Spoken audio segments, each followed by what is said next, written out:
O aroma de café expresso e manjericão fresco pairava no ar do Russos, misturando-se com o cheiro forte de vinho envelhecido e algo mais sombrio, colônia cara, couro e uma sensação subjacente de perigo que eu não conseguia identificar. Os meus dedos tremiam enquanto equilibrava a bandeja de antipaste, os pratos de porcelana a chocalhar suavemente uns contra os outros. Era o tipo de tremor que vinha de ficar em pé durante 12 horas seguidas, de saltar o almoço porque o aluguer estava lá atrasado e cada dólar contava, de ser invisível numa sala cheia de pessoas que nunca notariam se eu desaparecesse completamente. Trabalhava no Russos há 6 meses, tempo suficiente para reconhecer os clientes habituais, memorizar os seus pedidos, compreender a hierarquia tácita de quem se sentava onde. O restaurante ocupava um canto da Little Italy que ainda parecia autenticamente italiano. Não a versão turística com toalhas de mesa xadrez e empregados de mesa cantores. Este lugar era diferente, mais tranquilo. O tipo de estabelecimento onde as conversas baixavam para sussurros quando certas pessoas entravam, onde o dinheiro trocava de mãos debaixo das mesas, onde eu tinha aprendido a não ver nada, não ouvir nada, não dizer nada. Esta noite o ar parecia mais pesado do que o habitual. Eu movia-me pela sala de jantar como um fantasma, enchendo copos de água, limpando pratos, os meus tênis gastos silenciosos contra o chão de mármore.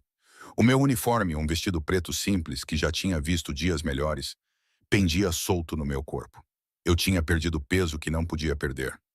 Mas é isso que acontece quando se tem de escolher entre comer e pagar a conta de luz. Meu cabelo escuro estava preso num coque tão apertado que me dava dor de cabeça, mas pelo menos parecia arrumado, profissional, invisível. Foi então que ele entrou. Eu o senti antes de vê-lo. Uma mudança na atmosfera, como a pressão barométrica caindo antes de uma tempestade. As conversas pararam. Os talheres ficaram suspensos no ar. Até o Antônio, o nosso gerente, que não tinha medo de nada, ajeitou a gravata e foi em direção à entrada com uma diferença que eu nunca tinha visto antes. Ele era alto, com mais de 1,80 m, com o tipo de presença que não precisava de volume ou violência para chamar a atenção. O seu fato era cinza carvão, perfeitamente ajustado, provavelmente valendo mais do que eu ganhava em um ano. O cabelo escuro estava penteado para trás, revelando um rosto que parecia esculpido em mármore. Maçãs do rosto salientes, um queixo que sugeria que ele nunca tinha recuado diante de nada na vida, e olhos, meu Deus, aqueles olhos.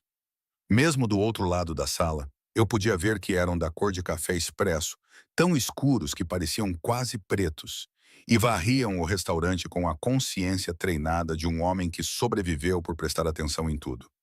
Dois homens o ladeavam, não amigos, seguranças. Moviam-se com precisão militar, um a examinar a sala enquanto o outro falava baixinho ao telemóvel. A forma como se posicionavam, bloqueando as saídas, verificando as linhas de visão, dizia-me que este não era um homem que ia a qualquer lado sem proteção. Senhor Duca, Antônio sussurrou, e eu reconheci o nome como um soco no estômago. Dante Duca. Eu tinha ouvido o nome sussurrado na cozinha, visto-o em artigos de jornal que eu não deveria ter lido. A família Duca não era apenas dona de restaurantes em Little Italy. Era dona de tudo. Proteção, importações, construção e negócios. Ninguém falava sobre isso em companhia educada. O tipo de família que fazia os problemas desaparecerem. O tipo de homem sobre o qual as mães alertavam as filhas.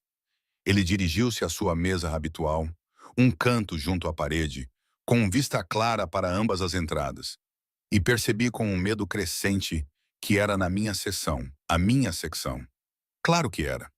Apertei-me contra a parede enquanto a sua comitiva passava e por um momento de tirar o fôlego, o seu olhar passou por mim. Não para mim, sobre mim, através de mim. Da maneira como as pessoas olham para os móveis. Naquele instante, vi a crueldade que podia viver na beleza, a violência que podia se esconder por trás da civilidade. Então ele passou, acomodando-se no banco com a confiança tranquila de um rei no seu trono. Um dos seus guardas permaneceu de pé, posicionado onde podia observar a porta. O outro sentou-se ao lado, sem nunca relaxar completamente. O próprio Duca recostou-se com um braço apoiado na borda da cabine e abriu um menu que provavelmente já tinha memorizado. Mesa 12. Antônio sussurrou para mim, aparecendo ao meu lado. Não estrague tudo, Sofia. Não fale a menos que seja falada. Não faça contato visual. Anote o pedido dele. Traga a comida dele. Seja invisível. Eu sou sempre invisível, murmurei. Mas Antônio já tinha se afastado rapidamente. Aproximei-me da mesa com as pernas bambas, o meu bloco de pedidos apertado nos dedos suados. O guarda acompanhou os meus movimentos com fria eficiência. De perto, pude ver o ligeiro volume sob o seu casaco. Uma arma, claro. Boa noite, disse suavemente, mantendo os olhos no meu bloco de notas. Posso começar por lhe servir algo para beber? Macallan 25. Puro. A sua voz era como fumo e seda, com um sotaque italiano que transformava as palavras inglesas em algo quase musical. E água, sem gás. Pelgro para o meu colega. Escrevi notas desnecessárias, com a mão a tremer ligeiramente. E para o jantar, o osobo. Diga ao Marco para o preparar como o meu pai gostava. Ele saberá. Cenei com a cabeça, virando-me para sair, desesperada para escapar do peso sufocante da sua presença. Foi então que a vi. Ela tinha entrado pela porta lateral, aquela perto da cozinha que os clientes habituais não deviam usar. Linda daquela maneira calculada que exigia esforço e dinheiro. Cabelo loiro mel em ondas perfeitas, um vestido vermelho que provavelmente custou mais do que o meu carro, lábios pintados da cor do sangue arterial. Mas não foi a beleza dela que fez o meu sangue gelar. Foram os 3 homens que entraram atrás dela, espalhando-se com a coordenação experiente de uma equipa tática. Não estavam vestidos como garçons ou convidados. Usavam fatos escuros, sim, mas os casacos estavam desabotoados, as mãos posicionadas perto da cintura. Prontos. E estavam a posicionar-se ao redor da mesa do Duca. Eu tinha visto filmes de máfia suficientes para reconhecer uma armadilha quando via uma. Os meus olhos voltaram-se para a mulher. Ela estava a olhar diretamente para Duca com uma expressão que misturava triunfo e fúria em igual medida. A sua esposa. Tinha de ser. O anel no seu dedo poderia financiar um pequeno país. O tempo pareceu abrandar. Via-a acenar quase imperceptivelmente para um dos seus homens. Via a mão dele mover-se em direção ao casaco. Via o guarda ao lado de Duca ficar tenso, sentindo que algo estava errado, mas ainda sem saber o quê. Todos os meus instintos gritavam para eu correr, esconder-me na cozinha, estar em qualquer lugar menos ali. Aquilo não era da minha conta. Aquelas pessoas não eram da minha conta. Eu não era ninguém, apenas uma empregada de mesa falida a tentar sobreviver numa cidade que mastigava pessoas como eu e as cuspia. Mas pensei no Duca sentado ali, inconsciente, de costas para a parede, mas concentrado no menu. Pensei na violência prestes a explodir num restaurante cheio de pessoas inocentes.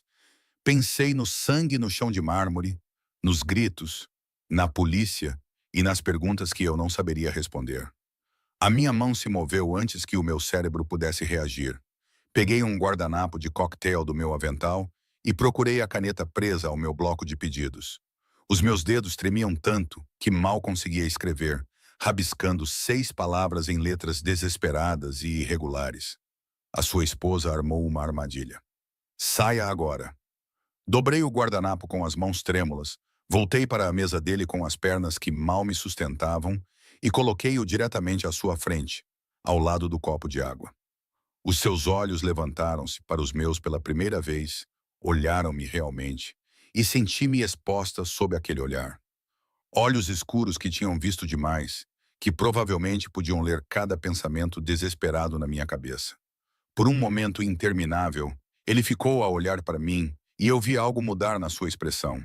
Não era gratidão, nem bondade, era algo mais agudo, mais perigoso. O reconhecimento de que eu acabara de me meter em algo que não compreendia. Ele desdobrou o guardanapo com uma mão, num movimento lento e deliberado. Observei o seu maxilar apertar enquanto ele lia as palavras. Os seus olhos voltaram-se para a mulher de vermelho, acompanhando a sua posição, depois para os seus homens, catalogando ameaças com a rapidez de alguém que fazia isso a toda a vida. Vá para a cozinha, disse ele suavemente, a sua voz carregando uma ordem que fez os meus pés quererem mover-se. Tranque-se no congelador. Não saia até que alguém em quem confias venha buscar-te. Mas agora, o guarda ao lado dele já se movia, falando urgentemente no seu pulso. Duca levantou-se num movimento fluido, a mão indo para o seu próprio casaco. A mulher de vermelho viu-o mover-se e a sua expressão transformou-se de triunfo em raiva. Dante! Gritou ela, e a sua voz cortou o murmúrio do restaurante como uma faca. Tudo explodiu em caos. Um dos homens dela foi buscar a arma. O guarda de Duca foi mais rápido, colocando-se entre eles, a sua própria arma aparecendo como se tivesse surgido do nada. Os clientes gritaram, as mesas viraram. Eu tropecei para trás, a minha bandeja caindo no chão. Sofia! Antônio agarrou o meu braço, tentando puxar-me para a cozinha. Anda! Mas eu não conseguia. Eu estava paralisada, observando a cena se desenrolar como um pesadelo. A mulher de vermelho gritava em italiano rápido, palavras que eu não entendia, mas podia sentir o veneno nelas. A voz de Duca cortou o barulho, fria e controlada, falando com uma autoridade que fez até mesmo os homens armados hesitarem. Então os seus olhos encontraram os meus em meio ao caos, prendendo-me no lugar com uma intensidade que me tirou o fôlego. Naquele momento, eu soube com absoluta certeza que tinha mudado alguma coisa. Que ao escrever aquelas 6 palavras, eu tinha dado um passo para o precipício e não havia mais volta. Um tiro rasgou o ar. Eu gritei, mergulhando atrás do balcão, enquanto vidros se estilhaçavam em algum lugar acima da minha cabeça. Mais gritos, passos correndo. Antônio gritava ao telefone, ligando para o 911. E eu estava pressionada contra o chão, com as mãos sobre a cabeça, tremendo tão violentamente que pensei que poderia desmoronar. Quando finalmente ousei olhar para cima, Duca tinha desaparecido. Os seus guardas tinham desaparecido. A mulher de vermelho e os seus homens estavam a recuar em direção à porta lateral. E o restaurante estava em ruínas.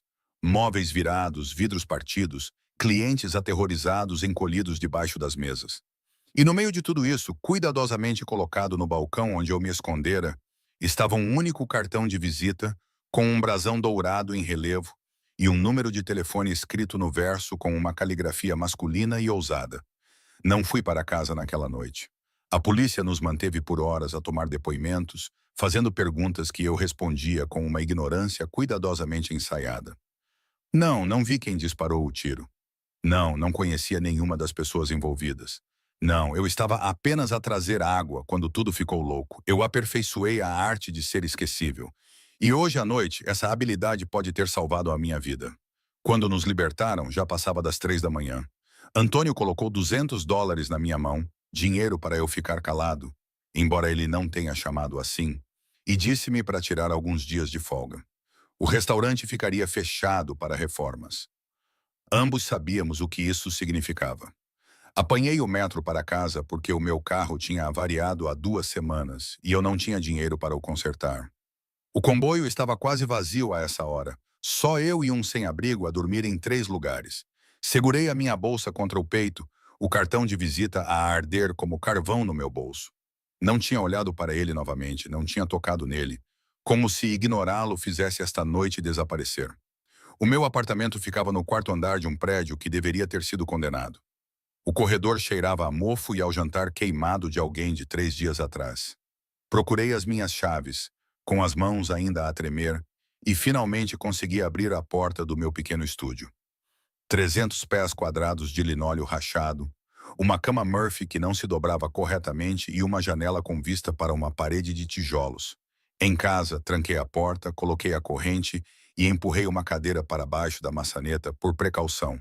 Só então me permiti desmoronar. Deslizei pela porta até o chão, envolvi os braços à volta dos joelhos e tentei respirar apesar do pânico que me apertava a garganta. O que tinha feito? Em que raio estava a pensar?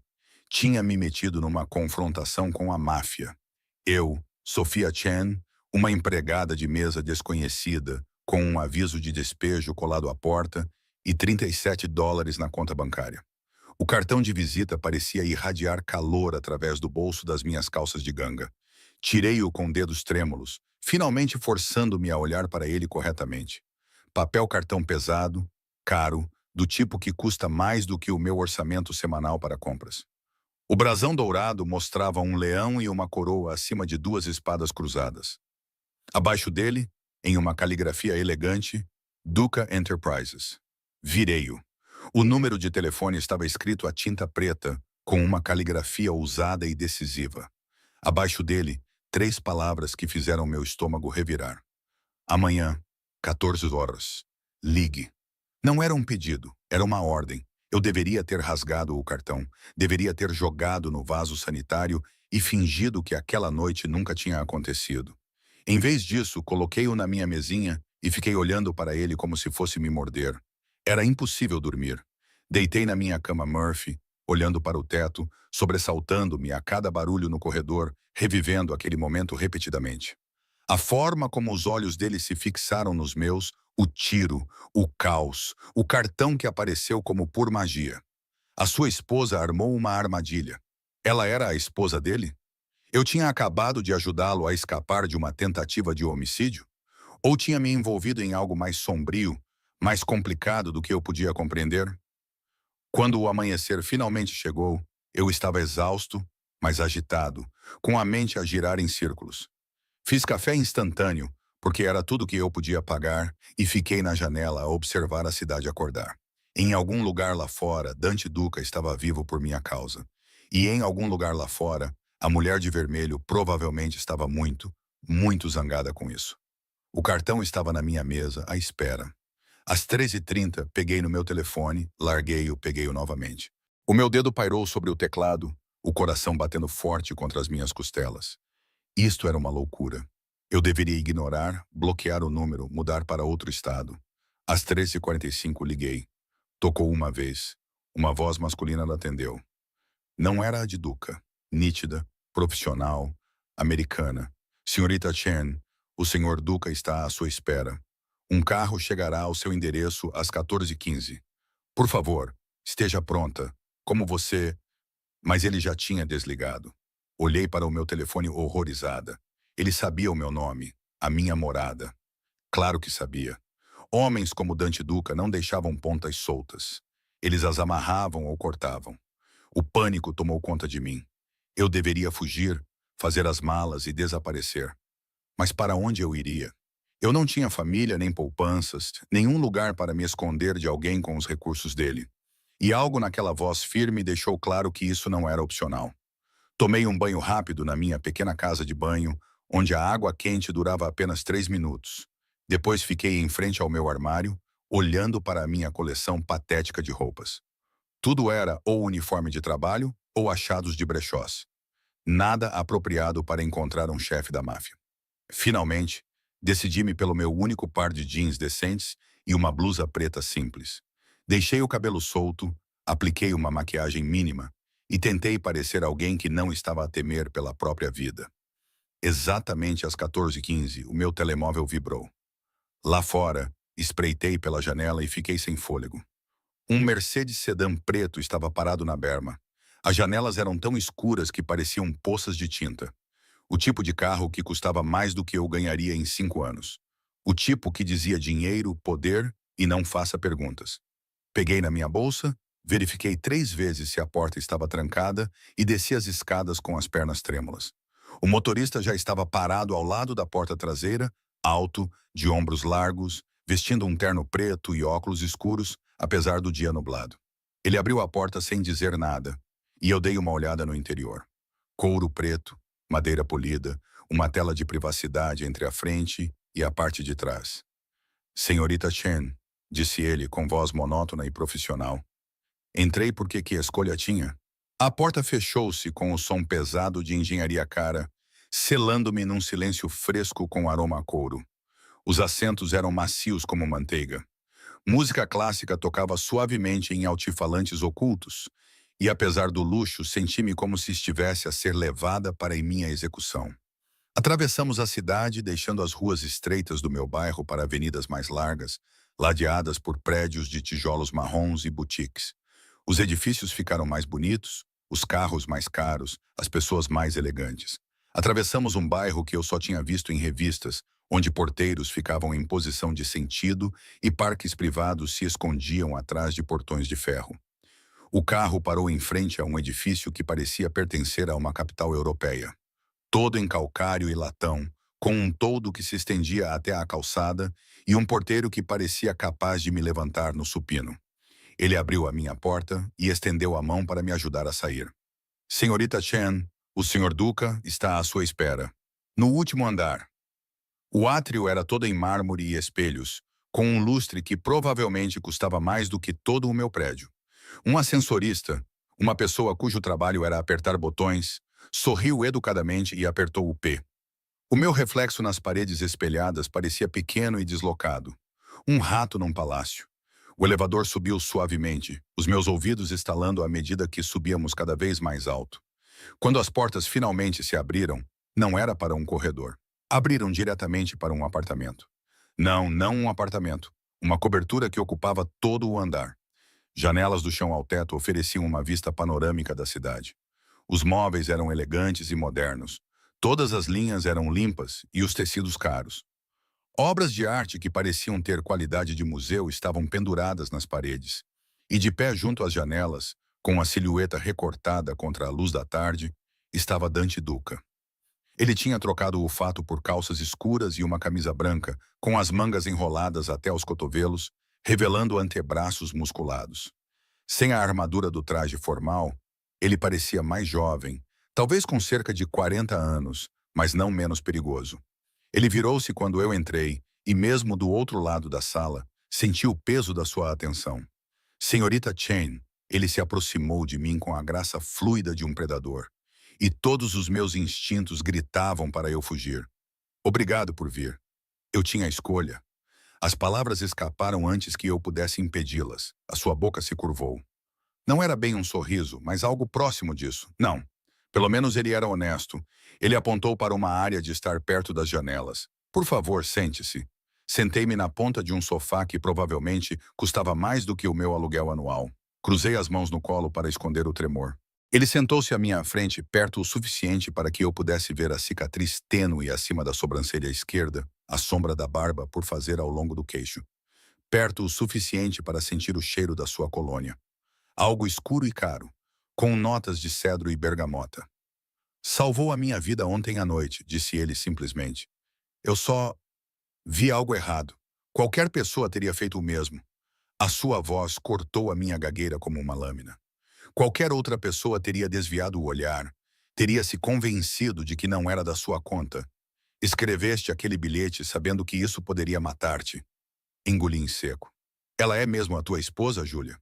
A sua expressão escureceu. Sim. Ou era. Estamos separados há 2 anos, mas ela recusa-se a assinar os papéis do divórcio. Ontem à noite foi a sua última tentativa de garantir que herdaria tudo, matando-o e fazendo parecer um assalto que deu errado. Ela tinha testemunhas prontas para depor.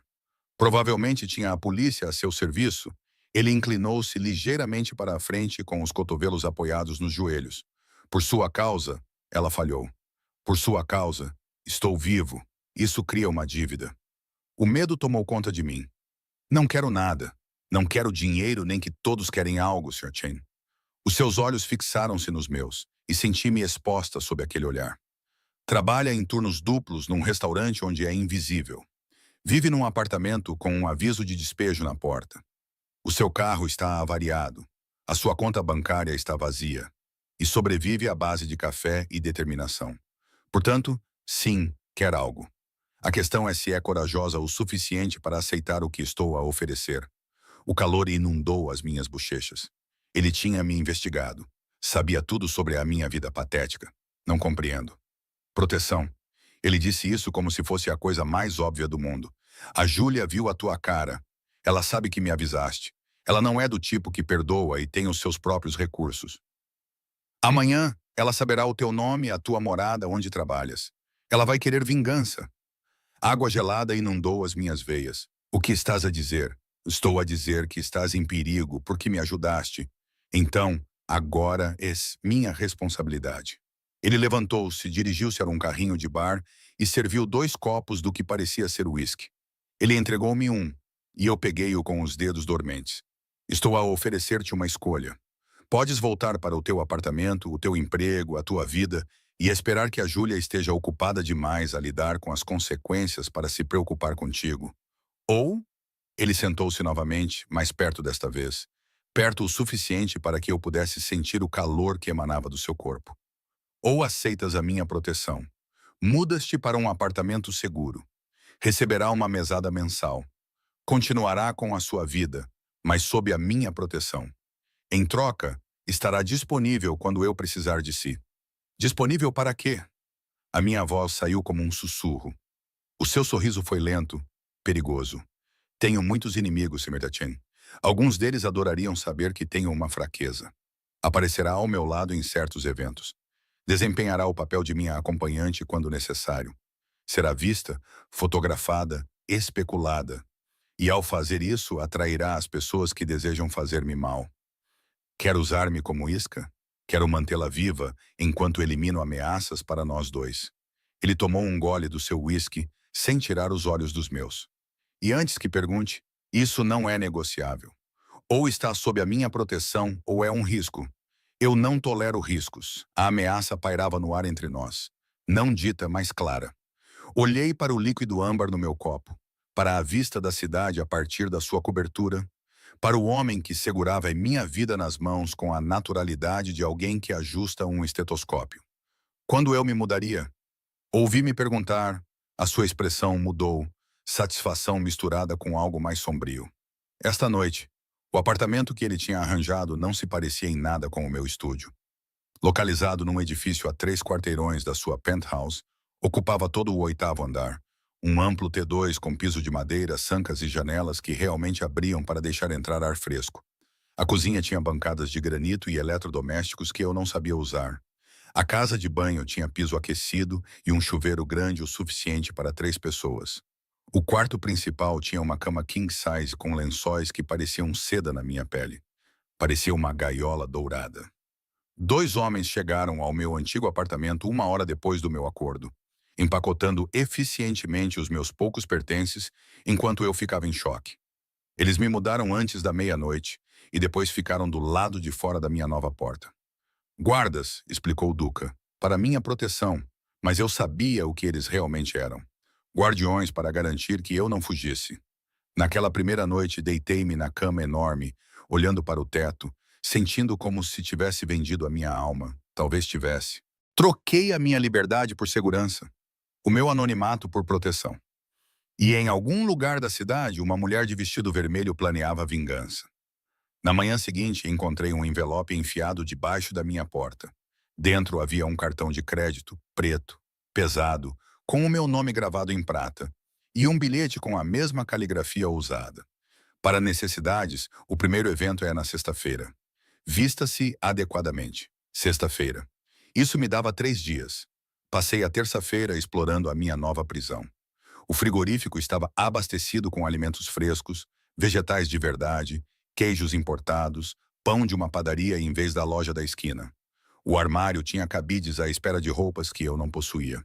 Tudo estava perfeito, estéril, pronto para eu preencher com uma vida que eu não reconhecia. Na quarta-feira, uma mulher chegou à minha porta. Alta, elegante, provavelmente na casa dos 50 anos, com cabelos prateados e um xadrez perfeito, e olhos que me avaliavam como se eu fosse um projeto. Sophia Chen, sou Margot, o Sr. Duca contratou os meus serviços para prepará-la para a gala de sexta-feira. PPM, repeti estupidamente. O seu sorriso era profissional, mas não rude. Cabelo, maquilhagem, guarda-roupa. Vai participar no baile de caridade da Fundação Castelano. É um evento importante. O Sr. Duca deseja que cause uma boa impressão. Ela entrou no meu apartamento com a autoridade de alguém habituada a ser obedecida. Pegou num tablet e começou a percorrer imagens. Primeiro precisamos tratar do seu guarda-roupa. O carro está à espera lá embaixo. Temos compromissos em 3 boutiques, depois consultas no cabeleireiro e na manicure. Vamos. Seguia como uma marioneta, ainda a processar tudo. O cartão de crédito preto parecia pesado na minha bolsa enquanto ela me conduzia para outro Mercedes. Aparentemente, a frota de Duca era interminável. E dirigimos para uma parte da cidade onde as lojas não tinham etiquetas de preço, porque se você tivesse que perguntar, não teria condições de comprar. A primeira boutique era toda em mármore branco e iluminação suave, com um único vestido exposto como uma obra de arte na parede.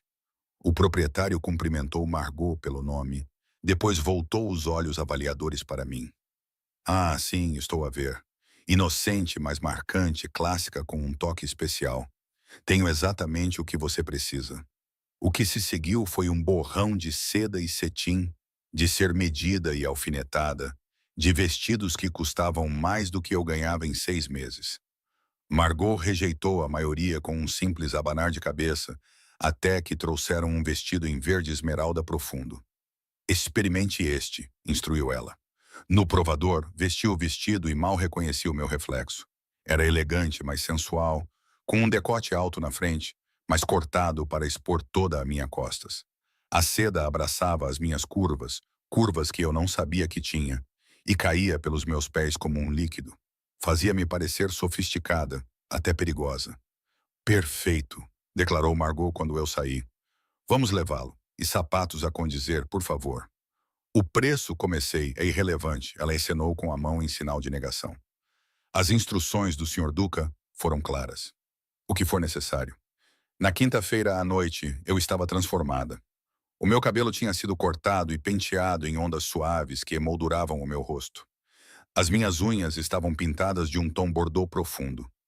Margot tinha me ensinado a andar com saltos de 10 centímetros sem parecer uma girafa recém-nascida. Ela tinha me ensinado a postura, qual garfo usar, como sorrir sem mostrar muita emoção. Lembre-se, disse ela enquanto arrumava os seus materiais. Não és a namorada dele, não és a amante dele, és a companheira dele. Profissional, serena, misteriosa, deixa-os especular. Nunca confirmes nem negues nada. E, acima de tudo, mantém-te perto dele. Não te afastes. Não aceites bebidas de mais ninguém. Não confies em ninguém. O tom de advertência na sua voz fez-me sentir arrepios na espinha. Será mesmo assim tão perigoso? A sua expressão suavizou-se ligeiramente. Sofia, estes eventos são teatros de guerra. As armas estão apenas melhor escondidas. O Sr. Duca tem muitos inimigos e todos estarão a observar para ver quem é essa nova garota. Mostre fraqueza e eles vão explorar isso. Mostre muita força e eles vão vê-la como uma ameaça. Ela tocou meu ombro gentilmente. Fique perto dele. Ele não vai deixar nada acontecer com você. Mas será que ele deixaria? Ou eu era apenas mais uma peça no tabuleiro dele? Descartável quando necessário. Sexta-feira chegou rápido demais. Passei o dia em um estado de preparação ansiosa, experimentando o vestido 3 vezes, praticando o meu andar, ensaiando respostas para perguntas imaginárias. Às 18 horas, alguém bateu à minha porta. Abri e encontrei Dante Duca em um smoking que provavelmente custou mais do que um carro pequeno. Ele estava deslumbrante, com traços bem definidos e um poder mal contido. Seu cabelo escuro estava penteado para trás, seu queixo recém-barbeado. A camisa branca fazia a sua pele morena parecer brilhar, assim como os seus olhos. Meu Deus, aqueles olhos percorreram-me com uma intensidade que fez a minha pele arder. Estás linda! Ele fez uma pausa e algo brilhou na sua expressão. Perfeita. A Margot fez todo o trabalho. Eu disse, subitamente constrangida sob o seu olhar. Não. Ele aproximou-se e eu senti o seu perfume. O mesmo cedro e bergamota que assombravam os meus sonhos. A Margot realçou o que já estava lá. Tens-te escondido, Sofia, tentando ser invisível. Mas esta noite todos vão ver-te. Ele ofereceu o braço e eu aceitei. Senti os músculos sólidos sob o tecido caro. O seu guarda, o mesmo do restaurante, esperava junto ao elevador, examinando o corredor antes de acenar com a cabeça.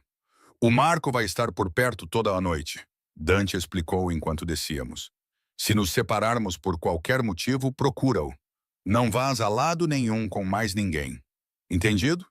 Acenei com a cabeça, com a garganta apertada demais para falar. O salão de baile ficava num hotel histórico que transpirava dinheiro antigo e segredos ainda mais antigos. Lustres de cristal projetavam luz prismática sobre o piso de mármore. Mulheres em vestidos de grife brilhavam com joias que poderiam alimentar famílias por anos. Homens em smokings se aglomeravam em grupos com risadas agudas e calculadas. Os empregados circulavam com champanhe e canapés que eram pequenas obras de arte e todos pararam de falar quando entramos. Senti os seus olhares como toques físicos, avaliando, calculando, especulando. Quem era eu? De onde tinha vindo? O que era eu para Dante Duca? Sussurros seguiram-nos enquanto ele me guiava pela multidão, com a mão na minha cintura. Possessivo, protetor. Não pareças nervosa, murmurou ele no meu ouvido, a sua respiração quente na minha pele. Tu pertences aqui tanto quanto qualquer um deles. Mas eu não pertencia. Eu era uma empregada de mesa num vestido de designer, uma fraude rodeada de poder real. Cada passo parecia precário, como se eu pudesse destruir a ilusão com uma palavra ou um gesto errado. Dante aproximou-se um homem de cabelos grisalhos e distinto, com uma mulher ao seu lado que parecia ter sido esculpida em gelo. Não esperávamos vê-lo esta noite e com uma companhia tão encantadora, Senador Morrison. A voz de Dante era suave como seda, não revelando nada. Posso apresentar-lhe Sophia Chen? Sophia, o senador Morrison e a sua esposa Catherine. Sorri da maneira que Margot me ensinara, educada, mas distante, e apertei as mãos deles. O aperto de mão do senador era firme, avaliador. O da sua esposa era frio, o seu sorriso não chegava aos olhos. Chen, repetiu ela, o seu tom sugerindo que já estava a calcular o meu patrimônio líquido e a considerá-lo insuficiente. Trabalha, querida. Estou em transição, respondi, usando a frase que Margot me ensinara, vaga o suficiente para significar qualquer coisa, confiante o suficiente para desencorajar perguntas adicionais. Que misterioso.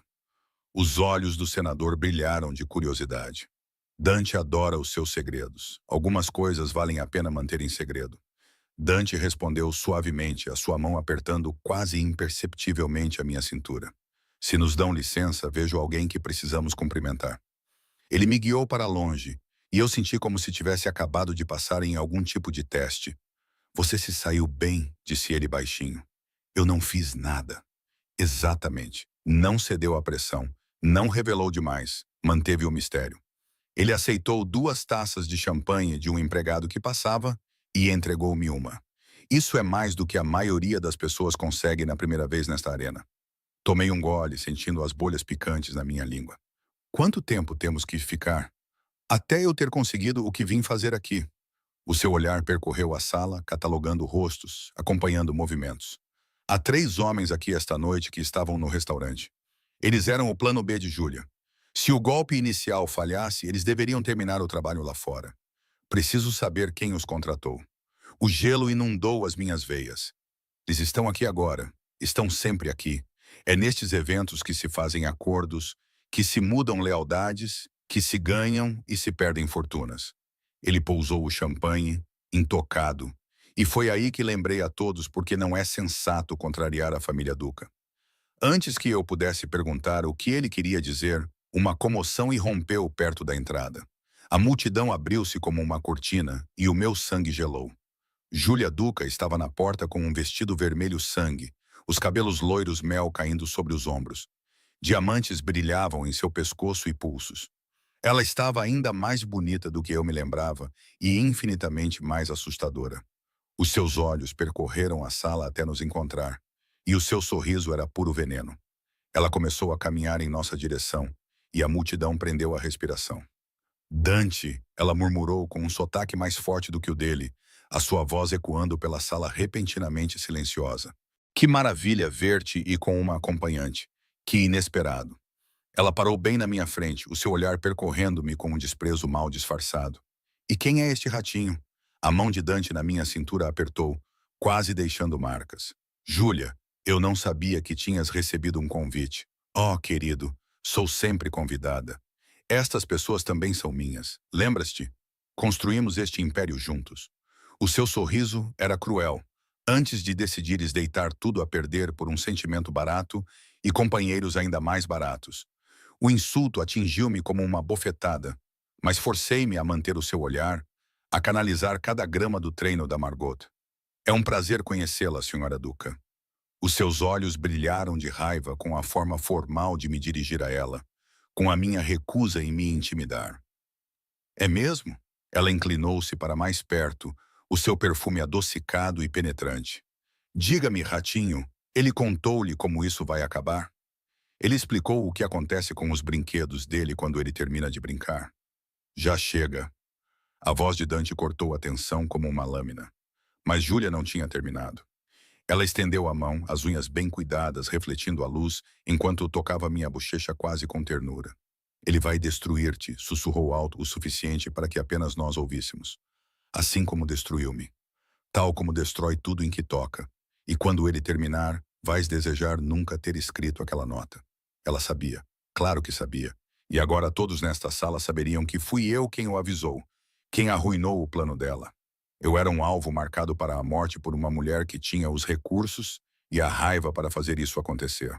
O salão de baile explodiu num caos cuidadosamente controlado. No momento em que Júlia recuou, as conversas recomeçaram em volume duplo, risadas muito altas, todos fingindo que não tinham acabado de testemunhar uma declaração de guerra. Mas eu podia sentir os olhos deles sobre nós, sedentos por sangue, ansiosos para ver como esse drama se desenrolaria. A mão de Dante deslizou da minha cintura para entrelaçar-se com os meus dedos, o seu aperto firme o suficiente para me manter ancorada. Sorria, murmurou ele, a voz baixa e autoritária. Não deixe que ela veja o medo. Forcei meus lábios a formar algo parecido com um sorriso, embora meu coração estivesse batendo tão forte que achei que todos pudessem ouvir. Júlia se afastou, cercada por um grupo de abutres bem vestidos, que sem dúvida estavam se alimentando de cada detalhe. Ela riu de algo que um deles disse, o som ecoando pela sala como vidro se quebrando. Mas seus olhos nunca nos deixaram. Precisamos ir. Sussurrei com urgência. Ela vai... Ela não vai fazer nada aqui. Há demasiadas testemunhas, demasiadas câmaras. Dante guiou-me em direção à pista de dança quando um quarteto de cordas começou a tocar. Mas ela fez a sua jogada, o que significa que eu preciso de fazer a minha dançar comigo. Não sei como, mas ele já estava a puxar-me para os seus braços, uma mão na minha cintura, a outra segurando a minha enquanto me levava para uma valsa. Tropecei. Os meus saltos prenderam na bainha do meu vestido, mas o seu aperto era de ferro, mantendo-me em pé, guiando-me por passos que eu não conhecia. Segue os meus passos, disse ele, com a boca perto do meu ouvido. Não penses, apenas sente. Era impossível não sentir. O seu corpo pressionado contra o meu, o calor da sua mão a queimar através da seda nas minhas costas, a força sólida dele a envolver-me. De perto, eu podia ver as linhas tênues nos cantos dos seus olhos, a sombra da exaustão que ele escondia por trás do controle. Ele cheirava a colônia cara em perigo. E apesar de tudo, apesar do terror, da ameaça e da insanidade da situação, eu me sentia segura nos seus braços. O homem às 3 horas, murmurou ele enquanto me girava. Terno cinza, gravata prateada. É Vincent Calibrasi. Ele estava no restaurante. Observe as mãos dele. Arrisquei um olhar e vi um homem na casa dos 50 anos, de aparência distinta, com olhos frios que acompanhavam os nossos movimentos. A mão direita dele não parava de se mover para o bolso do casaco, um sinal de nervosismo. Ele está armado, sussurrei. Todos aqui estão armados, cara. A diferença é quem está disposto a usar a arma. Dante girou-me novamente, posicionando-nos de forma que ele ficasse de costas para Calibrasi. E quem está a observar? Compreendi então que aquilo não era apenas uma dança. Era uma mensagem ao abraçar-me com força, ao exibir-me diante de todos. Dante estava a declarar que eu estava sob a sua proteção, que qualquer um que me tocasse teria de responder perante ele. Era possessivo e arcaico e deveria ter me aterrorizado. Em vez disso, senti uma emoção perigosa. A música terminou e aplausos educados ecoaram pela multidão. Dante não me soltou imediatamente. A sua mão permaneceu na minha cintura, o seu polegar traçando um pequeno círculo contra a minha espinha, o que fez com que um calor me invadisse. Senhor Duca. Uma nova voz interrompeu o momento, profunda, com sotaque, carregando uma ameaça mal disfarçada sob a civilidade. Viramo-nos e vimos um homem a aproximar-se, ladeado por outros dois, que se moviam com precisão militar. Ele era alto, de ombros largos, com o tipo de rosto que tinha sido bonito antes da violência o transformar em algo mais duro. O seu smoking estava impecável, mas por baixo sentia uma violência mal controlada. O corpo inteiro de Dante ficou tenso. Constantine, ouvi rumores de que encontraste uma nova companhia. O homem, Constantine, passou o olhar por mim com uma avaliação que me deu arrepios. Ela é muito bonita. Muito diferente da Júlia. Essa é a questão, Dante respondeu friamente. Constantine riu. Um som sem humor. Sempre o homem de negócios. Diga-me, ela sabe no que se meteu? Ela entende o preço de ser vista com você? Isso não é da sua conta, não é? Constantine aproximou-se e senti Marco materializar-se ao meu lado. A sua presença era uma parede de músculos. Tornaste isso da minha conta quando recusaste a minha oferta. Quando escolheste proteger o teu território em vez de expandir para o meu. Agora exibes esta rapariga como um troféu, marcando-a como tua, tornando-a um alvo para qualquer um que queira magoar-te. A ameaça era explícita agora, pairando no ar entre eles. Eu queria correr, desaparecer, mas a mão de Dante na minha cintura me manteve no lugar.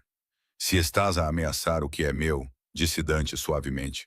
E havia morte naquela suavidade. Então não temos mais nada a discutir. Não é uma ameaça, é uma observação. O sorriso de Constantine era afiado como uma lâmina. Coisas bonitas quebram tão facilmente, não é? Seria uma pena se algo acontecesse com ela. Um acidente, talvez. Lugar errado, hora errada. Essas coisas acontecem no nosso mundo. A mão de Marco moveu-se em direção ao seu casaco, mas a voz de Dante o deteve. Constantine, vá embora agora, antes que isto se torne algo de que nenhum de nós possa voltar atrás.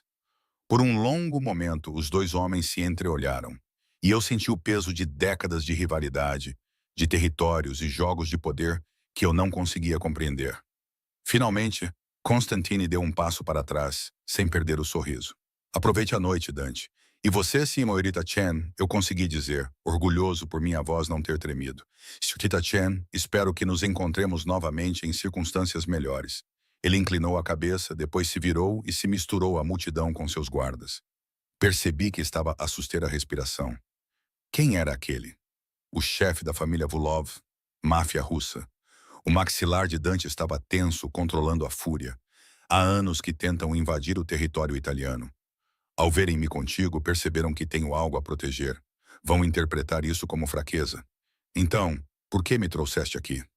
As palavras saíram antes que eu pudesse detê-las. Por que fazer de mim um alvo? Ele virou-se para mim e a intensidade nos seus olhos roubou-me a respiração. Porque já eras um alvo no momento em que me entregaste aquele bilhete. Porque esconder-te apenas atrasaria o inevitável.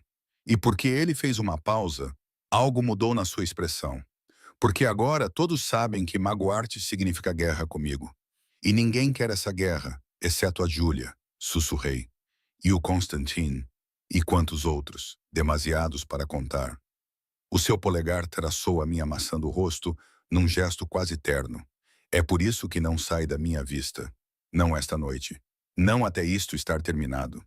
O resto da noite passou num borrão de apresentações e ameaças veladas, de sorrisos que não chegavam aos olhos e apertos de mão que pareciam testes.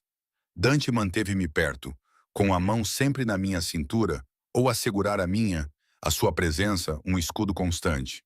Conheci senadores e CEOs, socialites e criminosos disfarçados em fatos de marca.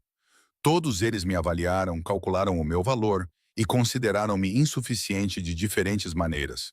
Quando finalmente saímos, perto da meia-noite, os meus pés gritavam nos saltos altos e o meu rosto doía de manter uma expressão agradável. O Mercedes esperava na berma, Marco já examinava a rua antes de nos permitir aproximar. Dentro do carro, Dante finalmente relaxou um pouco. Os ombros caíram quando as cortinas de privacidade foram levantadas. Sobreviveste à tua primeira gala. Por pouco. Tirei os saltos altos com um gemido de alívio. É sempre assim? Normalmente é pior. Esta noite foi relativamente civilizada. Ri, um som ligeiramente histérico. Se isso foi civilizado, não quero ver o que é incivilizado. Ele sorriu. Um sorriso verdadeiro desta vez, não as máscaras calculadas que usara durante toda a noite.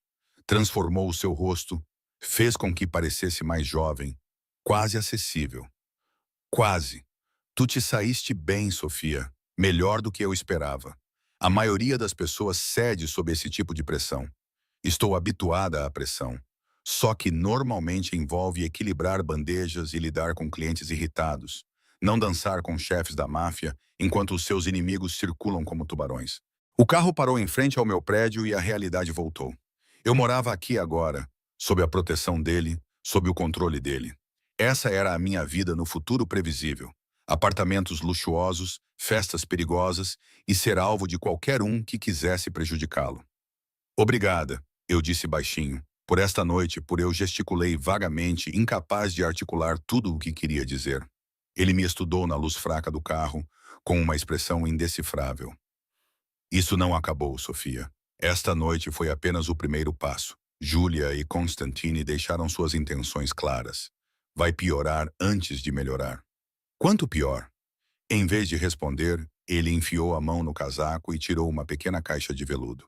O meu coração parou. Não é o que estás a pensar, disse ele, abrindo-a para revelar uma delicada corrente de ouro com um pingente, um pequeno medalhão gravado com o brasão dos Duca. Na minha família, isto representa proteção. Quem ouvir saberá que estás sob a minha proteção pessoal. Não vai impedir toda a gente, mas vai fazer com que a maioria pense duas vezes. Ele fez-me sinal para me virar e com as mãos trêmulas afastei o cabelo. Os seus dedos roçaram o meu pescoço enquanto prendia a corrente, e o toque fez-me sentir um arrepio na espinha. O medalhão assentou na cavidade da minha garganta, frio contra a minha pele. Não o tires, disse ele. Por nenhuma razão.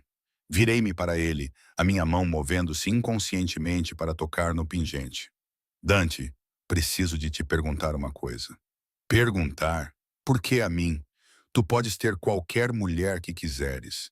Guarda-costas profissionais, agentes treinados. Por que uma empregada de mesa falida que mal consegue cuidar de si própria? Ele ficou em silêncio por tanto tempo que pensei que não iria responder. Quando finalmente falou, a sua voz estava rouca de uma forma que eu nunca tinha ouvido antes. Porque quando me entregaste aquele bilhete, não pensaste nas consequências. Não calculaste o risco em relação à recompensa. Viste alguém em perigo e agiste, mesmo que isso pudesse custar-te tudo. A mão dele subiu, segurando o meu rosto com uma gentileza surpreendente. No meu mundo, esse tipo de coragem genuína é mais raro do que diamantes e infinitamente mais valioso. O polegar dele roçou o meu lábio inferior e senti um calor no estômago. Por um momento ofegante, pensei que ele fosse beijar-me. Queria que ele o fizesse, apesar de tudo, apesar do perigo, da manipulação e da impossibilidade de tudo isso. Mas ele afastou-se com a expressão fechada novamente. O Marco vai acompanhá-la. Durma bem, Sofia. Amanhã começa o verdadeiro trabalho. Eu queria perguntar o que isso significava, mas Marco já estava a abrir a minha porta, estendendo a mão para me ajudar a sair. Saí do carro com as pernas trêmulas, o vestido esmeralda de repente parecendo muito pesado. O medalhão no meu pescoço era ao mesmo tempo um conforto e uma coleira. Observei o Mercedes afastar-se, levando Dante de volta para o seu apartamento, o seu império, o seu mundo de violência e poder. E fiquei na calçada com um vestido que custou mais do que o meu aluguer, usando joias que me marcavam como sua, e me perguntei em que momento eu deixei de ser uma vítima das circunstâncias e comecei a ser uma participante voluntária da minha própria destruição. A resposta me aterrorizou no momento em que ele tocou o meu rosto e chamou a minha coragem de valiosa. Porque sentia algo naquele toque, algo perigoso e consumidor, e totalmente impossível de ignorar. E eu sabia com uma certeza nauseante que estava a apaixonar-me por um homem que poderia destruir-me mais completamente do que qualquer inimigo jamais poderia. As 3 semanas seguintes se confundiram numa névoa de caos controlado e proximidade perigosa. Fiel à sua palavra, Dante me colocou para trabalhar. Não exatamente como isca, mas como sua sombra. Presente em jantares com parceiros de negócios, silenciosa durante reuniões em restaurantes, onde dinheiro trocava de mãos debaixo da mesa, visível em inaugurações de galerias e eventos de caridade, onde ele precisava ser visto. Tornei-me uma presença constante ao seu lado, a mulher misteriosa cuja presença levantava perguntas que ninguém ousava fazer diretamente. E a cada aparição, o perigo aumentava. Primeiro eram pequenas coisas. Uma nota ameaçadora enfiada debaixo da minha porta. Um rato morto deixado na minha porta. O meu carro, que Dante tinha substituído por um elegante Audi preto, que eu tinha medo de conduzir, foi riscado na garagem. Marco aumentou a segurança, adicionando um segundo guarda para seguir os meus movimentos. Mas a mensagem era clara. Alguém queria que eu tivesse medo. Depois, piorou. Eu estava a sair de um café perto do meu apartamento, com um café na mão, quando um SUV preto saltou o passeio. Mal tive tempo de gritar antes de Marco me puxar para trás, o veículo passando a centímetros de mim antes de acelerar. O meu café espirrou pela calçada como sangue, e a minha mão tremia tanto que Marco teve que me guiar de volta para o prédio. Dante chegou em poucos minutos, com uma expressão de fúria fria no rosto. Ele não perguntou se eu estava bem. Ele podia ver que eu não estava. Em vez disso, ele puxou-me contra o seu peito, com uma mão no meu cabelo, segurando-me enquanto eu tremia. Vou mudar-te, disse ele no meu cabelo, esta noite para a cobertura. Não, recuei, surpreendendo a ambos. É isso que eles querem. Eles querem isolar-me para me tornar completamente dependente de ti. Eu não vou fazer isso. Tu quase morreste, Sofia. A voz dele estava áspera. Eles passaram das ameaças à ação. Da próxima vez, o Marco pode não ser rápido o suficiente. Então ensina-me a proteger-me. As palavras saíram mais fortes do que eu me sentia. Dá-me uma arma. Ensina-me a atirar, a revidar. Não vou ficar indefesa. Não posso. Ele estudou-me por um longo momento. Algo mudou na sua expressão. Respeito, talvez, ou reconhecimento. Não és o que eu esperava. Nem tu. Naquela noite, ele levou-me a um campo de tiro privado na cave de um dos seus edifícios. Durante 2 horas, ele ficou atrás de mim, as suas mãos a guiar as minhas, a ensinar-me como segurar uma arma, como respirar, como apertar o gatilho em vez de puxar. O seu corpo pressionava o meu, a sua voz baixa no meu ouvido, e eu não sabia dizer se o calor que me inundava era medo ou algo muito mais perigoso.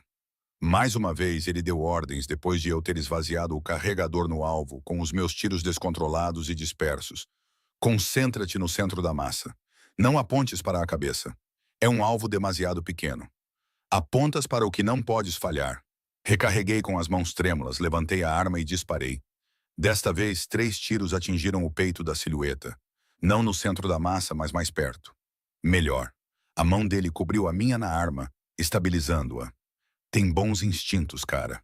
Só precisa confiar neles. Isso tornou-se a nossa rotina. Dias a fazer de sua companheira em público. Noites a treinar em privado. Ele ensinou-me a atirar, a lutar sujo, a identificar ameaças antes que elas se materializassem. E em algum lugar nessas sessões noturnas, com suor na minha pele e as mãos dele no meu corpo a corrigir a minha postura, a linha entre proteção e posse começou a ficar confusa. Eu dizia a mim mesma que ainda tinha medo dele, que a forma como o meu pulso acelerava quando ele me tocava era medo, não desejo, que o calor nos seus olhos quando ele olhava para mim era cálculo, não fome. Eu estava a mentir para mim mesma. 2 semanas após o incidente com o SUV, tudo chegou ao auge. Dante recebeu informações de que Julia estava a planear algo grande, um movimento final para eliminar ambos. Ela tinha se aliado a Constantine, combinando recursos italianos e russos para um ataque coordenado. O alvo era um leilão de arte privado num armazém de propriedade de Dante, onde ele estava programado para adquirir uma pintura no valor de milhões. É uma armadilha, Marco avisou durante a reunião no escritório de Dante. Sentei-me num canto, oficialmente apenas a ouvir, mas Dante continuava a olhar para mim como se precisasse de confirmar que eu ainda estava lá. Ela sabe que você irá. Ela está a contar com isso. Então, vamos ativar a armadilha primeiro.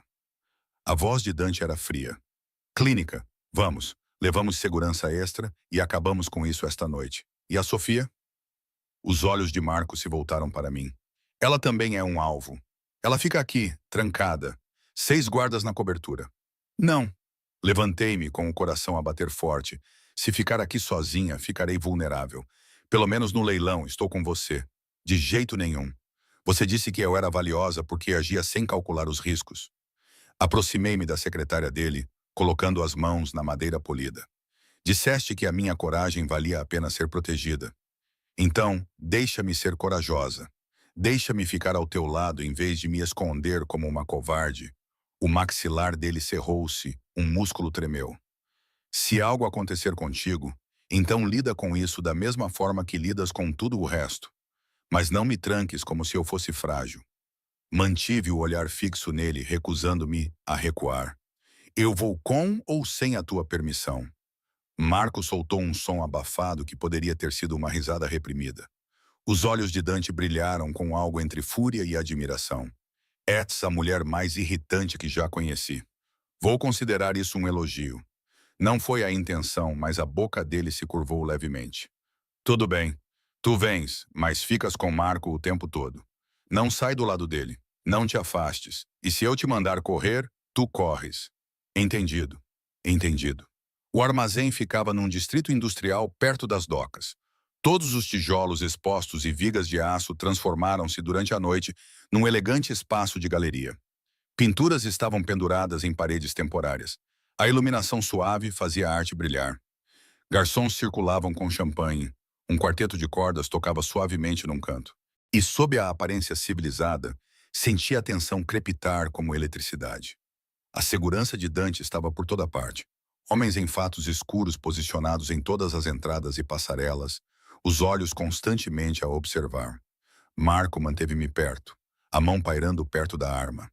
Dante circulava pela sala com facilidade treinada, cumprimentando colecionadores e negociantes, mas eu podia ver a prontidão em sua postura. Ele estava paepera. Todos nós estávamos. Começou com as luzes. Elas se apagaram repentinamente, mergulhando o armazém na escuridão. Gritos irromperam. Vidros se estilhaçaram, e então tiros. Estalos agudos que ecoavam nas paredes de tijolos como trovões. Marco me empurrou para trás de uma parede de exposição, seu corpo cobrindo o meu. Fique abaixada.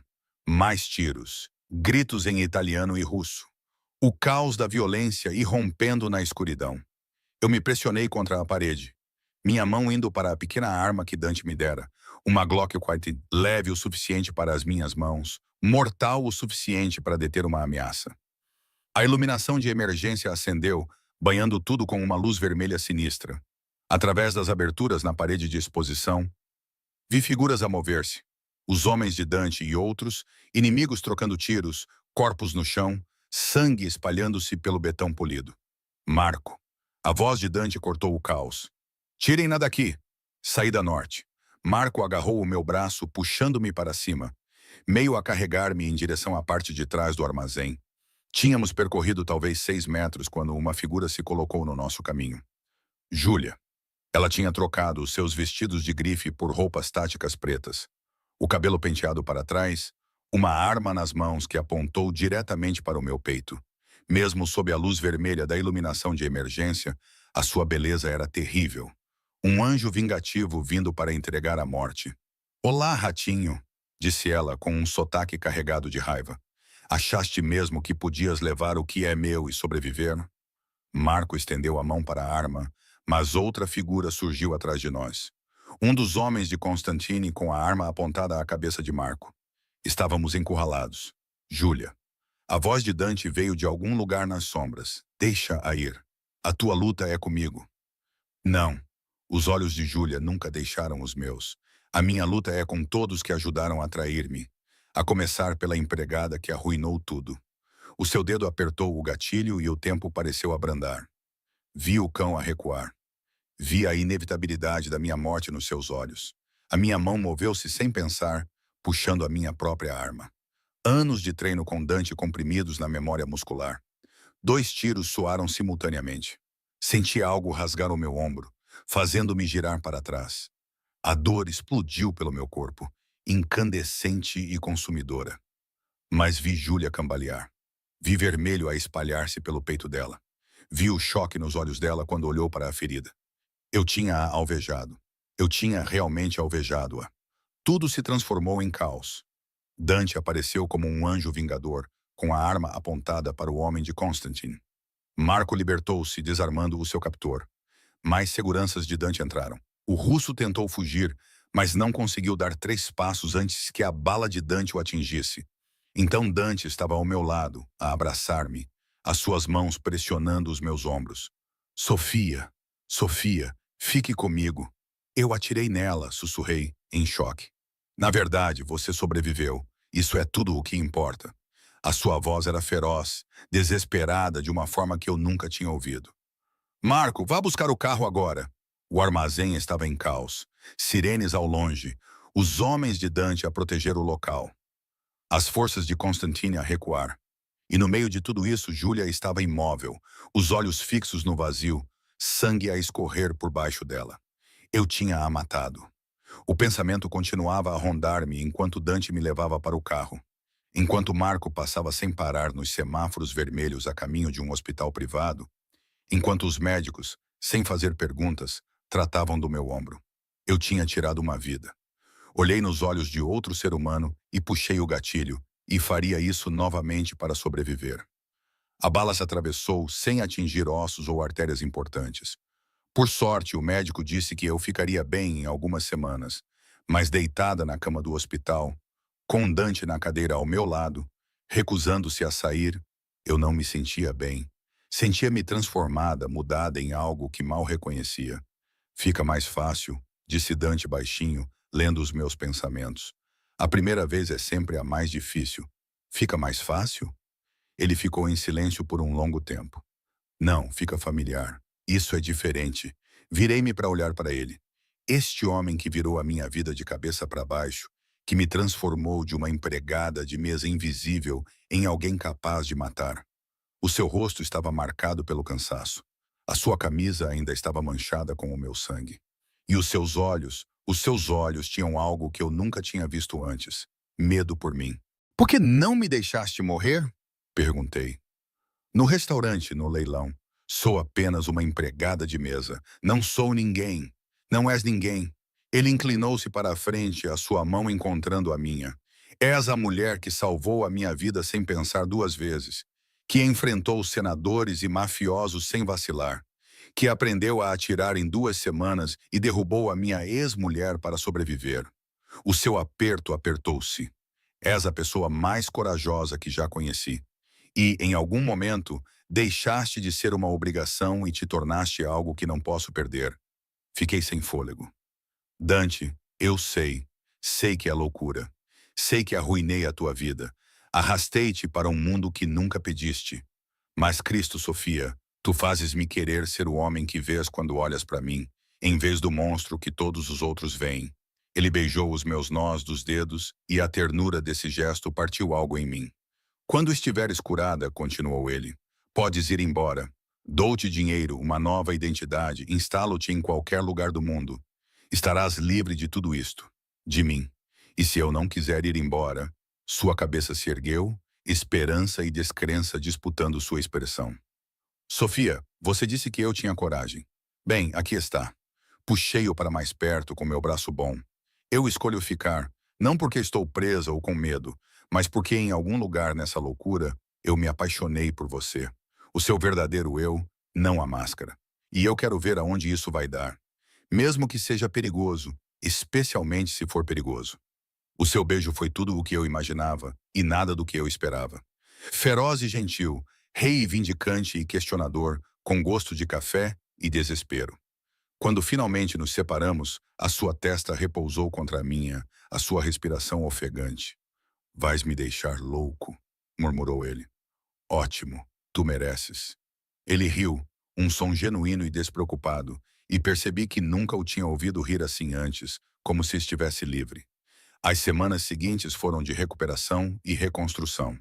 Constantin, confrontado com a morte de Júlia e o fracasso do seu ataque, retirou-se para território russo. A sua aliança dissolveu-se. As famílias negociaram uma paz instável. Dante consolidou o poder e eu curei-me. Quando finalmente recebi alta do médico, Dante levou-me para a sua penthouse. Não como prisioneira ou por obrigação, mas como parceira.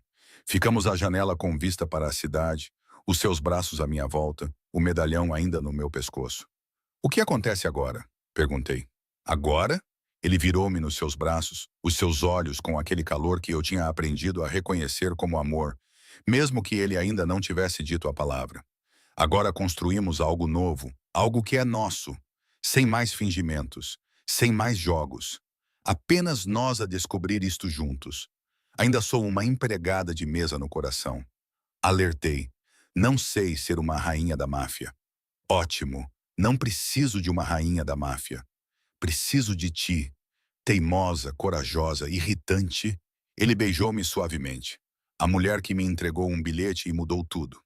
6 meses depois, eu estava no Russos, agora com novos donos. Um negócio legítimo, sem mais negócios obscuros. Dante o comprou e deu a Antônio para administrar corretamente. Eu não era mais garçonete.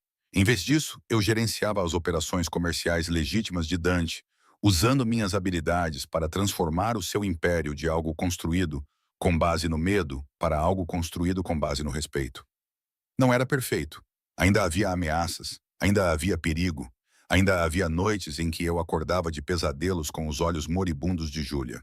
Mas também havia o calor de Dante ao meu lado, a sua presença constante, a sua transformação gradual de chefe implacável para um homem que aprendia a confiar, a amar, a construir, em vez de destruir. Estávamos a jantar na nossa mesa habitual, a cabine do canto. De costas para a parede, ele deslizou uma pequena caixa pela mesa. Desta vez, não era de veludo. Era de madeira simples, esculpida com o brasão dos Duca. Antes que entres em pânico, disse ele com diversão nos olhos. Não é o que pensas. Abre. Dentro havia uma chave, apenas uma chave simples de latão numa corrente. Para que serve esta chave da penthouse? A tua penthouse também, se quiseres. Ele pegou na minha mão. Sei que fizemos tudo ao contrário. Começamos com o perigo, passamos para a sobrevivência e, de alguma forma, acabamos aqui. Mas agora estou a pedir-te corretamente, Sofia Chen. Queres construir uma vida comigo? Não como minha companheira ou minha obrigação, mas como minha parceira, minha igual, meu futuro. Lágrimas queimavam os meus olhos quando peguei na chave. Quando me inclinei sobre a mesa para beijá-lo no restaurante onde tudo começou. Sim, 1000 vezes sim, à nossa volta. O restaurante continuava o seu serviço noturno. Os empregados moviam-se entre as mesas. Os clientes riam, comiam e viviam as suas vidas normais, sem saber que o casal na mesa do canto tinha lutado contra o inferno para encontrar este momento de paz. Eu já não era invisível, já não estava apenas a sobreviver. Tinha sido testada pelo fogo e saí transformada, mais forte, mais feroz, amada por um homem perigoso que tinha aprendido a ser gentil comigo. O medalhão no meu pescoço já não era uma coleira. Era uma promessa. E quando a mão de Dante cobriu a minha, com a chave entre as nossas palmas, soube que tinha feito a escolha certa naquela noite no Russos. Não a escolha segura, não a fácil, mas a minha. E às vezes é toda a coragem de que precisas para escolher o teu próprio caminho, mesmo quando ele leva diretamente ao